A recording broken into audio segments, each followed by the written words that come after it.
Hello everyone, my name is Pradeep Rajor and I am back again only on your favorite YouTube channel Om Easy English. So guys, आप हमारे channel पर सीखते हैं कुछ ऐसे शब्दों में डिफरेंशिएट करना जिनके मीनिंग सेम होते हैं लेकिन हम लोग अक्सर कंफ्यूज होते हैं कि हम किसका यूज करें, राइट? और कुछ लंबे सेंटेंस बनाना भी हम सीखते हैं ताकि हमें सही रूल पता हो और सही सेंटेंस हम लोग बना सकें। तो गाइज आज का जो कई बच्चों का डाउट था वो था सम और समथिंग, कि सर हमें सम और समथिंग में अक्सर कंफ्यूजन रहती है कि हम सम का यूज करें या समथिंग का यूज करें। तो गाइस सम और समथिंग के दोनों के एक ही मीनिंग होते हैं कुछ। सम को भी कुछ कहते हैं, समथिंग को भी कुछ कहते हैं, राइट? लेकिन सम हम तब यूज करते हैं जब सम के साथ यानी कि कुछ के साथ कोई ना कोई वर्ड लगा हो, कोई नाउन लगा हो, जैसे कुछ लोग, सम पीपल, कुछ फल, सम फ्रूट्स। लेकिन समथिंग हमेशा हमें अकेले दिखता है, समथिंग के बाद कोई भी नाउन या कोई भी वर्ड हमें देखने को नहीं मिलता। तो जब भी आपको कुछ के बाद कोई ना कोई वर्ड या कोई नाउन दिखाई देता है तब आपको सम का इस्तेमाल करना है, और जब आपको कुछ के बाद कुछ भी नहीं दिखता, कोई वर्ड ही नहीं है जिसको वो डिस्क्राइब कर रहा हो, तो वहां पर हमें सिर्फ और सिर्फ समथिंग का इस्तेमाल करना पड़ता है। तो आइए देखते हैं कुछ एग्जांपल के साथ। तो गाइस जैसा कि यहाँ पर मैंने आपके लिए सेंटेंस लिखा है, मैंने कुछ लोगों को बुलाया है। तो मैंने कुछ लोगों को बुलाया है, यहाँ पर कुछ के साथ लोगों आ रहा है, तो हम यहाँ पर यूज करेंगे आई हैव कॉल्ड कुछ लोग। अब हम यूज करेंगे सम पीपल। लेकिन अगर मैं कहता हूं क्या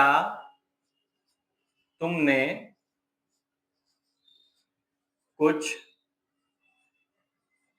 खाया, तो गाइस ये पास्ट टेंस का लेसन है और यहाँ पे कुछ खाया, लेकिन क्या खाया उसका नाम ही नहीं है, इसलिए हम यहाँ पर समथिंग का इस्तेमाल करेंगे। सम का इस्तेमाल हम यहाँ पर नहीं करने वाले हैं, तो हम यूज करेंगे डिड यू हैव समथिंग।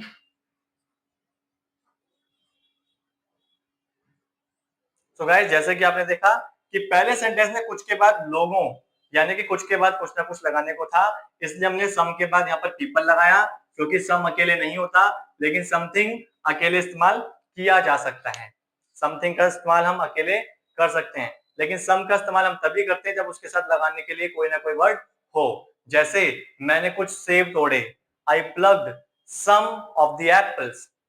मैंने उसे कुछ समझाया, आई एक्सप्लेन्ड हिम समथिंग।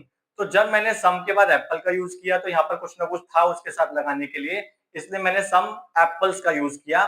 लेकिन जब मैंने कहा कि मैंने उसे कुछ समझाया, लेकिन क्या समझाया उसके आगे कोई वर्ड नहीं था, तो इसीलिए इस सिचुएशन में हम यूज करेंगे समथिंग।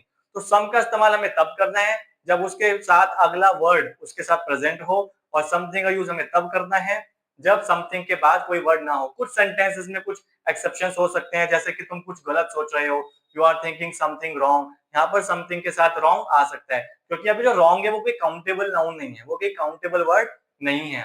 लेकिन जब भी आप देख रहे हैं कि सम के बाद कोई ना कोई वर्ड आ रहा है, वो काउंटेबल है, एटलीस्ट प्लूरल है, तो हम यहाँ पर यूज करेंगे सम। तो गाइज आई होप कि आपको सम और समथिंग में डिफरेंस समझ में आ गया होगा। तो ऐसी और वीडियोस देखने के लिए चैनल को अभी सब्सक्राइब करें और ज्यादा से ज्यादा शेयर करें ताकि सब लोगों तक ये इन्फॉर्मेशन पहुंच सके। Thank you so much.